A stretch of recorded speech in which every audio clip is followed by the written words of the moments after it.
Ayoko na. Hindi na daw mapunta. Wala pumunta doon. Hindi ko sila kailangan. Sa pagbisita namin kay Nanay Gleisa, hindi niya naiwasan na mag-walk out at ngayon ay ilalahad na niya ang tungkol sa tatlo niya pang anak. Hindi ko sila iniwan. Iniwan ko sila sa ama nila. Nagtatrabaho ako. Pagdating ko, ganyan na nangyari sa kanila. Matagal na ko na gustong makuha ang mga anak ko kaso hirap pa kami.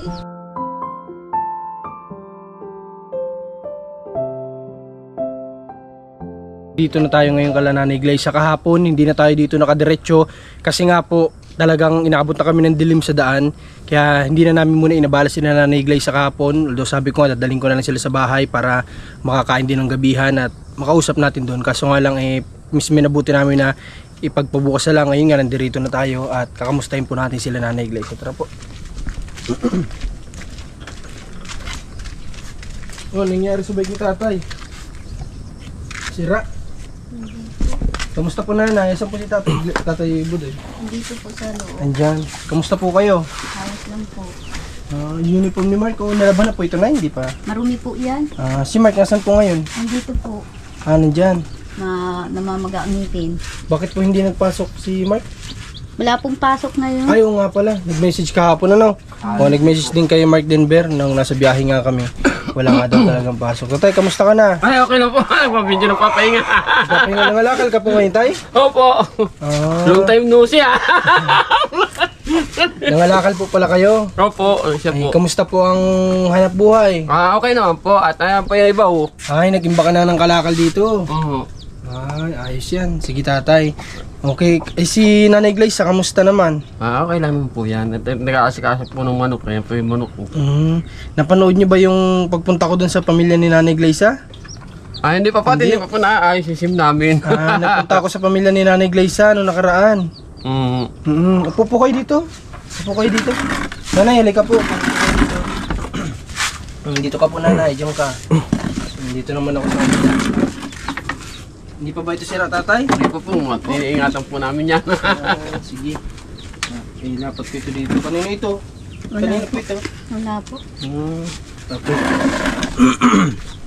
Okay. Nanay Gleisa, bali nagpunta kasi ako sa side mo, sa pamilya mo. At yun nga, ang una-una kong nakita na nakausap, yung tito mo na may tindahan dun sa labas. Anong pangalan niya? Rolando po. Oo, si Tatay Rolando at napakabait din. Tapos sinamahan niya po ako sa lola mo at doon ko nakita yung lahat ng pamilya mo, ng side mo.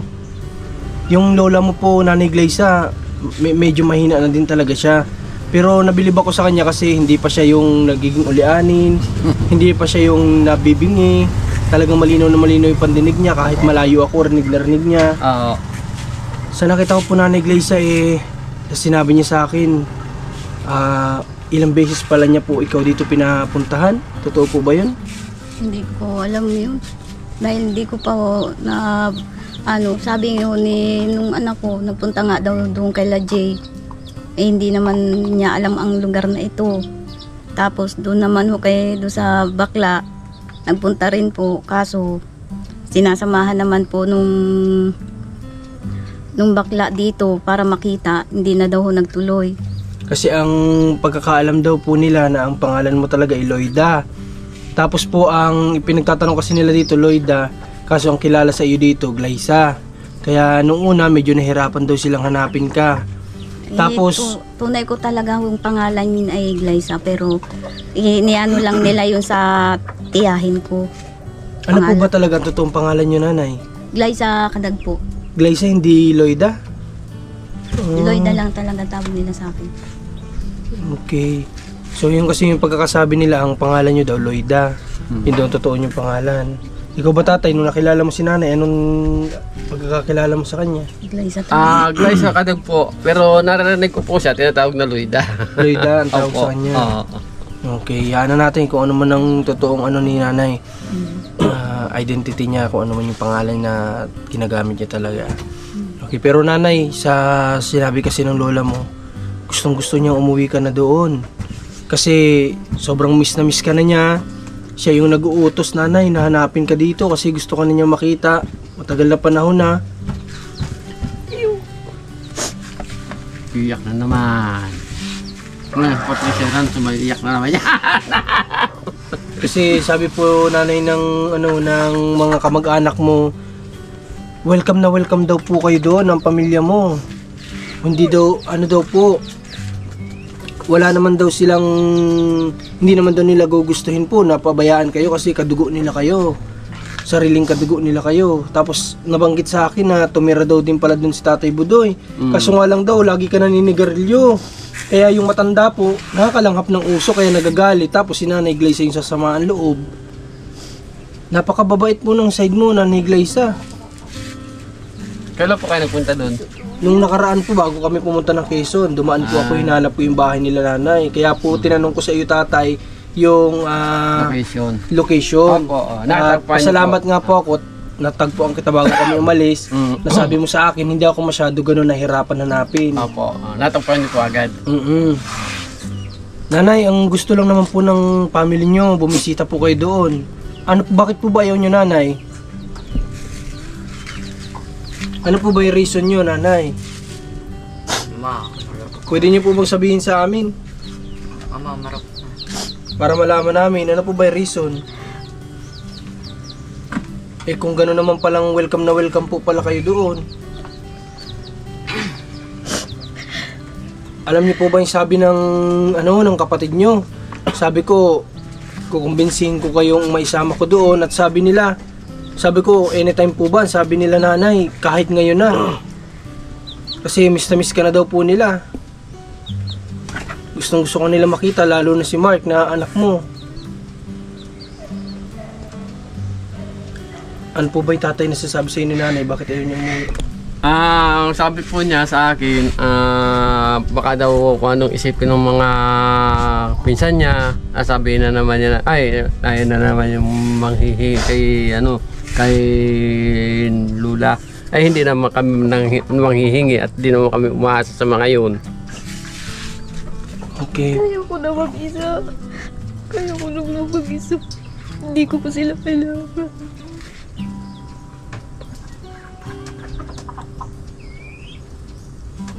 Nanay, baka ito po yung oras para kung ano man po yung sama sa loob ninyo, papatawad niyo po sila.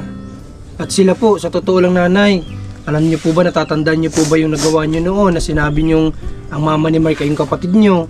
Yung po, nag-move on na po sila doon, napatawad ka agad nila kayo doon. Kahit na nasira po yung kapatid niyo, pinatawad agad kayo. Hindi lang yan ang gusto kong gawin sa kanila.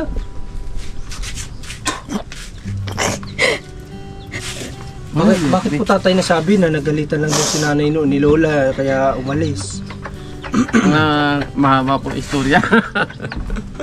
Ayoko na magpapakit sila.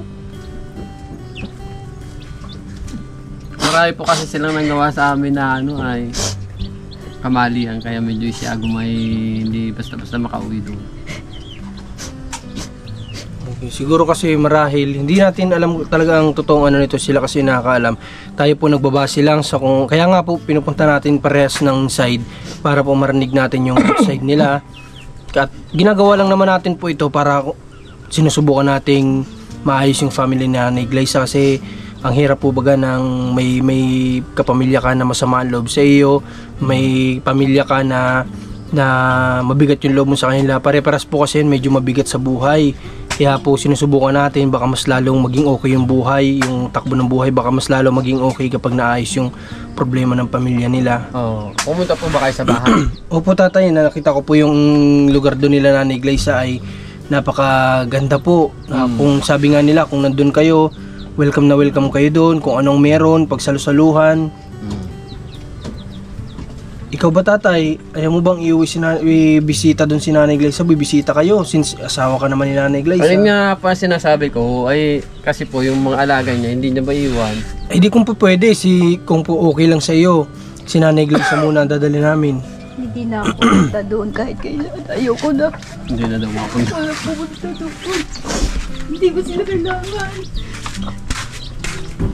Grabe. Hindi natin makukumbinsi. Yung di ba talaga ang nasa loob ni Nanay Glaysa po mga kalingap, hindi natin alam kasi yung dinaramdam niya. Siyempre, kailangan nating respeto din yung nararamdaman ni Nanay Glaysa kasi siya po yung nakakaramdam nun at siya yung naka-experience ko ano man yung naranasan niya. Pero ayun nga, kung ano man kasi, ang para sa pamilya lang naman ni Nanay Iglesia, kung ano man yung nangyari nung nakaraan-raan o ano man, kalimutan na at ang importante ay yung ngayon dahil tumatanda, magkasama-sama. At saka, ang gusto po sana mangyari tatay ng kapatid ni Nanay Iglesia, alagaan niya sa panandali si lola niya at sasahuran po siya. Lagi naman po yun ang sinasabi nila, sasahuran. Pag wala namang binibigay. Ganun po ba? Oo. Kaya yung isa nadadala na. Pinapangakuan lang. Tuwing magpapadala ng pera na nasa ibang bansa, wala namang ibinibigay. Sino po kayo matutuwa noon? Kahit kayo, hindi kayo mag-aalaga doon. Ito po mga kalinga pa, hindi po natin to inuungkat kala tatay. Sila lang po mismo nagsasabi dito sa ating video. Dahil ito nga, open life tayo dito. Kung ano man yung totoong dinaranas mo sa buhay, yun po yung ipinapalabas natin dito. Bukod po sa may natututunan ng bawat tao, kung ano yung mga hindi dapat nang gawin sa nararanasan ng ibang tao. At dito rin po tayo nakakakuha ng mga sponsorship na tumutulong sa atin dahil nalalaman yung buhay, ng kwento ng buhay nila, kung gaano kahirap, kung ano yung sakit na dinaranas nila. Nagpapasalamat nga po pala ako sa buong team ng mga kalinga. Okay tatay, Tapos salamat. po yung mga viewers natin dami. Ang views natin ay nasa 46 billion na. Ano lang yun tayo, 4 million. 4 million. 4 million views na nakaraan. Oo. So kung yung vlog natin kala Tatay Budoy, umabot na ng parang nasa 5 million yata sa ating Facebook page. Ang dami. Si Nanay Iglesia po, tatay, may sunduin mo tatay, kakausapin ko lang. So kausapin natin si Nanay Iglesia kasi sa ngayon wag na muna natin sigurong kumbinsihin, pero may isa tayong importanteng hindi natin pwedeng palampasin kay Nanay Iglesia. Dahil ito napaka-importante. Kung hindi man po ni Nanay Iglesia maharap sa ngayon ang side niya, ito pong bagay na ito na ipapakiusap natin kay Nanay Iglesia, hindi pwedeng hindi. Kaya subukan natin siyang kumbinsihin dito. Nanay, halika po nanay. Huwag ka na po mag-iyak. Hindi na po kita pipilitin kung sa ngayon po hindi nyo kayang humarap. Ano? Tana po nanay, halika po. Tana nanay, halika. Hindi na kita pipilitin po nanay. Tana, halika na po. Dito tayo, halika na. Hindi na natin pipilitin si nanay. Okay na yun. At hindi pa ni nanay kayang humarap ay. Pero sa awa ng Diyos, mali natin naman. Dumating yung time na mapatawad na ni Nanay Iglesia at mapatawad din siya kung ano man ang mga ninadanasan nila noon. Hindi na kita pipilitin nanay. Pero may isa lang po ako sa iyong pakiusap. Hanggat kung maaari mapagbibigyan niyo po ako dito sa hiling ko. Nalaman ko po kasi nanay na may mga anak pa pala kayong babae. Yun na may naalala. Yung mga anak ko. Ito po ba, isa rin po ba ito sa iniisip-isip niyo? Wala problema niya. Tama talaga mga viewers na ito po yung isa sa nagpapapayat din kay Nanay Iglesia. Yung lahat ng isipin, hindi po sa pagkain ay kasi kahit pa paano napoprovide po natin, napoprovide ni Tatay Budoy. Ang isa po sa nagpapapayat kay Nanay Iglesia lahat ng isipin na ito. Nanay, ito pong mga anak ninyong babae. Miss na miss nyo na? Bala ko mga po namin sunduin na sana lahat yun. Hindi namin makuha yung mga anak ko. Pwede nyo po ba sa akin ikwento nanay? Ano ba nangyari? Bakit nyo po iniwan? Hindi ko sila iniwan. Iniwan mo sila sa ama nila. Nagtatawa ako. Pagdating ko, ganyan na nangyari sa kanila. Hindi mo sila gunistong iwan. Ibinigay mo sila sa tatay nila at nagtrabaho ka. Kaso pagbalik mo, ano nangyari? Pagbalik mo po, Di ba iba lang kinakasama yun? Asawa ko. may kinakasama na iba yung asawa mo. Bakit hindi nyo po kinuha yung anak ninyo? Dahil sa hirap, Wala pa akong kakayanan. natakot kayo. Grabe. Alam mo ng asawa ko tungkol sa akin. Wala ko inilihim sa kanya. Alam niyo po ito, Tatay Budoy. Ito mga anak. Alam ko na po yun kasi wala nga po siyang inililihim sa akin. Po 10 ang anak na tatanggapin ko yan at kasi mahal na mahal ko po yan. Ito po ba alam ito ni Mark na may mga kapatid siya? Alam po yan. Pero nakita niya na hindi pa. Nakita na po. Kasi nanay, hinahanap ko po sila kahapon. Inaantay ko sana at gusto ko makausap. Kaso nga lang po nasa school pa. Kaya nga medyo ginabi kami dahil didiretso ako dito sa inyo. Nanay Gleisa, ito po ba ay ilang taon na ang panganay ninyo dito? Maano na po yun na. Parang mga 14 na. 14. Ang bunso, ang pinaka... 23 na yun at ako ay 16 na. Okay. So mga 20 plus na. Opo. Sige, tapos... Yung pangalawa po namin kapatid ay, yung pangalawa ko pong kapatid ay mahigit 21 na po at yung sumunod sa akin yung mga 18 na po. Ikaw ba ang sumunod sa panganay? Hindi po, bunso na po ako mahigit. Bunso ka na. Opo. Junior po ako nila. Nakita mo na ba itong mga kapatid mo nito? Opo. Kung ano po yung ano ni mama, siya din po yun. Ako lang po yung mag-iba sa magkakapatid ay. Ibig sabihin nagkausap-usap na kayo dati. Opo. Kasama-sama na po yan dati nung Pasko. Saan ito? Saang lugar ito? Doon sa Santa Elena? Opo, Santa Elido. Nakita na rin yan yung unan. Nakita ko na rin po yung mga 3 anak niya. Okay. Ito po nanay, tatanong ko sa iyo. Ito po bang anak ninyo ngayon? Magkakasama ba ito? Sa isang bubong? Okay. Dahil patay na po ang lola niya. Okay, oo nga po, nabanggit sa akin, napatay na daw po. Nanay Gleisa, ito lang yung hiling ko sa iyo. Sana dito mo pagbigyan mo ako. Pupuntahan natin yung mga anak mo. Gusto ko makita mga anak ko. Yun ay kinapapayat ko siguro. Kakaisip dun. Ni-request nga rin po sana ako. Gusto ko rin makita yung kapatid ko at sa tagal na po yata hindi kami nagkita na eh. Siguro nagkita po kami noon nung edad ko mga 6 na taon pa lang po. Ay, batang-bata ka pa pala, no? Opo. Okay. Sige nanay, kung pagbibigyan niyo po ako dito, pupuntahan natin ha? Okay ba sa'yo dito? Sa mga anak mo po ito? Ano? Okay, approve na kay Nanay Gleisa. Dito, positive tayo, pupuntahan natin. Pero bago namin puntahan, kakausapin ko muna yung mga anak niya. Pupunta muna tayo doon ng tayo lang. At nangako tayo na kakausapin muna natin. Tapos, babalik tayo dito para sunduin sila Nanay Gleisa. Tapos dadalhin po natin sila doon. Ano, ganun gagawin natin nanay ha? Kakausapin ko po muna sila. Mabuti na lang po kahit paano nag-aaral ito mga anak ninyo. Sino po sa tingin nyo nagpapaaral dito? Siguro po yung mga tiyahin po. Mga tiyahin. Hindi po ba sumagi nanay sa isip nyo na minsan kunin sila? Matagal na ko na ang gustong makuha ang mga anak ko kaso hirap pa kami. Hindi ko sila iniwan na basta-basta lang. Grabe. Ito po ba nanay, lagi-lagi nyo silang naiisip? Lagi ko nga pinapanalangan na sana lagi silang ligtas. Grabe. Ito po ba nung nagkita kayo nito mga anak mo okay naman yung pag-uusap ninyo? Lagi yun nasa tabi ko. Mababait po yung mga anak niya. Nagmamano nga sa akin yung mga anak niya. Mabait po tatay. Oo, tawag sa akin. At saka parang sabi sa akin, magaganda daw ang anak mo. O di ba nanay? Maganda Tsaka po nga. kung 22, 24 na yung panganay mo, malapit na po ito magkaroon ng trabaho. Ano? Pwede na makapagtrabaho yun. Gusto niyo po ba dito yung panganay ninyo? Bibigyan namin ng trabaho sa shop. Para Payag po nakaka... ako. Ha? Payag po ako para makita ko sila araw-araw. Kasi yun naman pong ano ninyo, mga anak ninyo, kung kaya pong tutulong nitong panganay ninyo kapag nagtrabaho sa amin, pwede po silang kunan namin ng apartment na tutuluyan. Ano? At i-transfer nyo dito yung mga anak ninyo. Yung nagdalawang nag-aaral. Ano? Pag napagtapos itong isa. Kasi po nanay, ang hirap naman po baga na lumalaki yung mga anak natin na malayo ang loob sa atin, di ba? Hindi pa naman huli nanay ang lahat, di ba? Nagpapasalamat ako kung makukuha yung mga anak ko. Malaking blessing po ito sa akin.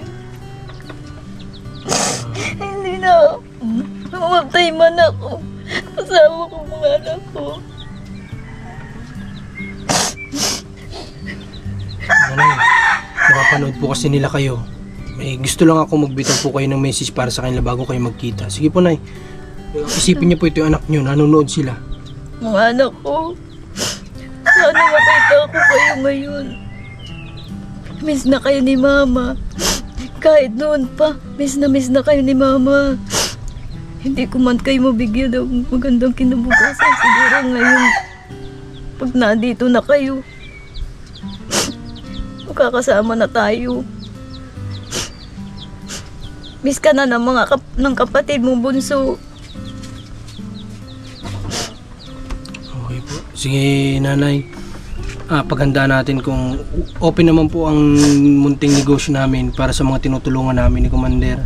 Kung sakali man pong itong panganay ninyo ay makatapos ang pag-aaral at gusto niya magtrabaho, kumbaga parang ang simula niya para kahit paano magkaroon siya ng experience, kung makaisip na siya mag-ibang bansa o ano man, at least makasama niya po sila dito. Ano, nanay? Okay. Pwede namin siyang turuan para nang sa ganun mag-certificate, para na rin siya nag-aral ng kolehiyo kung sakaling matuto po siya sa shop namin at mag-abroad siya, may dala-dala siyang skilled po siya, ano? Nasa apelyido po yun ng Kadag. Opo. Okay, nanay, sa ngayon hindi mo na kita hihingian kung ano yung gusto mong sabihin sa pamilya mo, ha? At hindi rin kita pipilitin na pumunta muna doon o bumisita. Pero ang iniisip ko lang kasi yung lola niyo po na maedad na anumang oras ay pwedeng bawiin agad yung buhay niya kasi talagang nasa dulo na po siya ng edad. Tayo nasa middle, sila nasa dulo na talaga. Sa kanya lang po ako naawa, nay, kasi sa nakita ko po sa kanya, mahal niya po kayo, ay nalulungkot po siya lagi, iniisip daw po kayo palagi. Iniisip niya kung okay lang kayo dito, kung kamusta ka na dito. Paalisin na muna niya sila dyan eh, bago ako umuwi. Ito lang po ba yung medyo nakakasamaan nyo ng loob? Kaya nyo na po at huwag na kayo mag-ano dito, no? At ano na lang natin yan, tanggalin natin. Okay, sige na, hindi ko kayo pipilitin sa ngayon, ha? Okay, Tatay Budoy, Wow. tagaya po na yung pinangako ko sa'yo, pero hindi na ako yung magdadala dito, ikaw na po ang bumili. Gusto ko makita ko bukas, ha? Ng ano po? Bibigyan po kita ng pambili ng yero, Opo. at saka nang bumili po kayo ng screen na kulay green, yun na lang gagamitin natin. Opo. Yung matigas, ha, hindi yung Opo. gantong lambat, ha? Opo. Yerdahin mo po, subukan mong gantuhin para malaman mo kung ilang yerda ang bibilin mo. Ha? O kaya titingnan ko, ha? Opo. Opo. Okay, kukuha tayo dito ng cash at bigyan natin sila.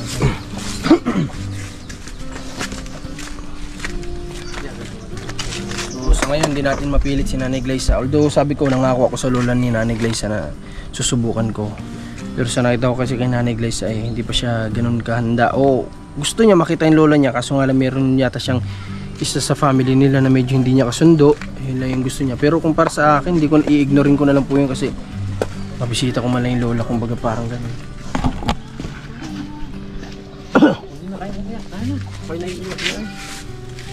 Anat, magkakasama-sama na tayo. Anat, papalagoy natin itong munti nating negosyo. Ikaw po ba, tatay, anong gusto mo sabihin sa mga anak ni Nanay Glyza? Sa mga anak ni Agom, huwag kayong mag-alala at tanggap na tanggap po kayo. Ingat kayo palagi. Sana makauwi na kayo dito. Ano po ang gusto ko sabihin? Ikaw, Mark, anong gusto mo sabihin sa mga kapatid mo? Totoo lang, mga ate, sa tagal na taon na ako na hindi ko kayo nakikita. Kung alam nyo lang ang hinagpis ni mama dito sa nagsisisi na si mama simula nung iwan kayo. Hindi rin naman kaya nila mamang alagaan man kayo, ate, at sa hirap ng buhay. Pero sabi niya, pagdating panahon at ako'y nakapagtapos, kuhain ko daw kayo at bago siya mamatay. Yun man hiling niya sa akin, kaso sana nga po mangyari sana yung gusto kong mangyari din nung na makuha ko kayo. Yun lang po gusto kong sabihin sa kanila. Miss na miss ko na po talaga sila eh. Okay, sana magkasama natin to. Makausap natin na maayos yung mga bata at kung papayag sila, kung makapagtapos itong panganay ay kaya niya ng tulungan itong mga kapatid niya na makapagtapos dito sa Kapalunggat na magkakasama sila. Pwede natin bigyan ng trabaho yung panganay tapos kuha na natin sila apartment. Kahit doon yung mga anak na Nanay Glyza, at least malapit lang, di ba, nanay? Malapit lang, pwede silang bibisita doon, pwedeng silang bibisita dito anytime. At least nagkakaroon sila ng closure. So, sige, susubukan natin yan at malalaman natin yan pag nagkausap-usap kami ng mga anak ni Nanay Glyza. Sa ngayon, tatay, bibigyan po kita ng ha? Mapunta na po ako sa hardware ngayon. Opo, tatay. Si Mark po ba pumapasok pa? Pasok po yan. Wala na po pasok ngayon kaya hindi po nagpasok. Okay. Noong Lunes naman, Lunes naman nag-foundation naman ng teacher sa din DAIT. Sa DAIT, kaya wala rin pasok. Sige, Mark, tuloy-tuloy ang pagkakapasok ha. Opo, di rin ako pinapasok ni mama. Nung nagpasok ako at sinabi ng kaklase ko, ma'am, magabaga po ang ano ni Mark. Sabay, patingin daw Mark. Nung makita ko, ganito ko ay naglubo na nangingitim na ho. Pinauwi. Pinauwi po ko, sabay, umuwi ka muna Mark. Picturean ko muna at nang masabi ng mga teacher mo na excuse ka. Okay. So, tatay, hawakan niyo po ito. Magbili kayo ng gamit dito ha, para magawa niyo yung kulungan ng mga manok ninyo, para po hindi ganyan na iniisip niyo manakawang kayo ha. Opo. Tapos bibilhan niyo po ng padlak ha, tatay. Magbili ka po ng ilan po ba yung manok ninyo. Magbili ka po kahit 2 padlak ha. Opo. Ano po yan, Siyam? Siyang baga ho. Dami. Nasa niya pa sa ilalim. Ay, okay tatay, ganito na lang po pala. Siguro mas safe kung ang gagamitin natin ay kawayan, wag screen, ano? Kasi ang screen madaling gupitin. Ha, order ka po ng kawayan, ha tatay? Opo. Naghanap ka po dyan ng pwedeng orderan at ipa-deliver mo dito para na sa ganun. Eh, dalawa kami ni Rans, pwede ka namin tulungan. Opo. Ha? Yero, tsaka yero, ha? Opo. Okay, so ngayon mga kalingap, tinry naman natin yung best natin para kay nanay, para makakita sila ng lola niya. Pero sa ngayon hindi pa handa. At pwede din naman sana na isama natin dito yung lola niya, kaso nga lang medyo mahina na po si nanay. Yun din yung isa sanang choice, para silang dalawa lang talaga yung magkausap ng mabuti. Kaso nga lang mahina na si nanay, hindi na po niya kakayanin na magbiyahe pa papunta dito sa Kapalonga. Sana maisipan din ni nanay na nanay, pwede din kasing wag na natin pansinin kung sino man yung taong hindi nyo kasundo. At ang isipin lang natin, hindi naman kayo pinunta ko, at ang pinunta ko dito, yung lola ko na nag-alaga sa akin. Malaki din ang pasalamat ko sa lola ko, dahil sa kanya hindi ako magiging tao, hindi ako makakalakad. Ayun, kasi siya talaga Siya nag-alaga pala sa siya nagsakripisyo para sa akin. Kaya lang,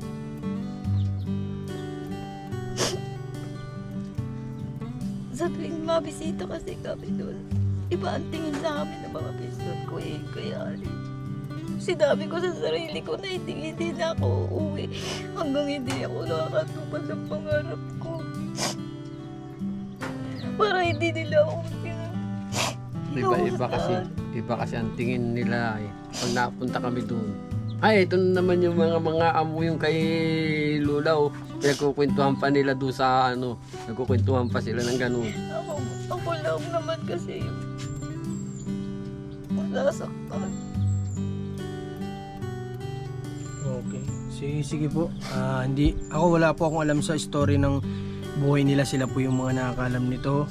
At alam ko po kung ano man po yung narinig ninyo ngayon ng pamilya po ni Nanay Glyza. Alam ko po na sabi nyo kung ano man ay kayo din po nakakalam, at naiintindihan niyo po si Nanay Glyza. Sa inyo po nang galing yun na naiintindihan niyo siya. Kaya alam ko ano man po marinig nyo ngayon ay maiintindihan niyo si Nanay Glyza at mauunawaan niyo po. Kaya yun, hindi po kasi natin maayos kung hindi po natin pipilitin magkaunawaan yung isa't isa. Mahirapan po tayong ayusin niya, baka madadating yung time huli na pala yung lahat, bago pa natin maisip na dapat pala noon pa lang nagkaayos-ayos na kami. Okay, malungkot at magkakasama-sama na tayo. Magkikita rin tayong lahat sama-sama.